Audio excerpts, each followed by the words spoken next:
2021 সালে যুদ্ধাস্ত্র, হেলিকপ্টার, সামরিক জিপসহ অসংখ্য জিনিস ফেলে আফগানিস্তান থেকে সরে যেতে বাধ্য হয় যুক্তরাষ্ট্রের সেনারা।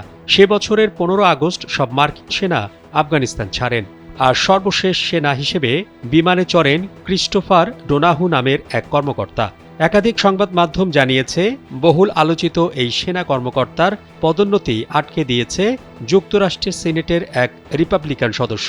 এই সেনা কর্মকর্তাকে 4 তারকা পদমর্যাদার জেনারেল হিসেবে পদোন্নতি দিয়েছিল প্রেসিডেন্ট জো বাইডেনের প্রশাসন, কিন্তু আপাতত তিনি এটি পাচ্ছেন না। সংবাদ মাধ্যম পলিটিকে জানিয়েছে, ক্রিস্টোফারের নাম 1000 সেনা কর্মকর্তার তালিকায় ছিল। স্যান্ডেলিনা সো, রূপচর্চায় আভিজাত্য। যাদের এই পদোন্নতির বিষয়টি অনুমোদন দিয়েছিল সিনেট আর্ম সার্ভিসেস কমিটি, কিন্তু এই তালিকা থেকে শেষ মুহূর্তে ক্রিস্টোফারের নাম মুছে ফেলা হয়েছে।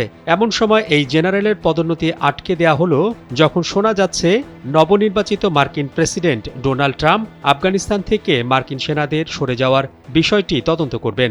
2021 সালে আফগানিস্তান থেকে সেনা প্রত্যাহারের ঘোষণা দেন প্রেসিডেন্ট বাইডেন। কথা ছিল ওই বছরের শেষ দিকে মার্কিন সেনারা চলে যাবেন, কিন্তু তালেবানের যোদ্ধারা চারিদিক থেকে রাজধানী কাবুলে আসা শুরু করলে মার্কিন সেনারা তড়িঘড়ি করে আফগানিস্তান ছাড়েন।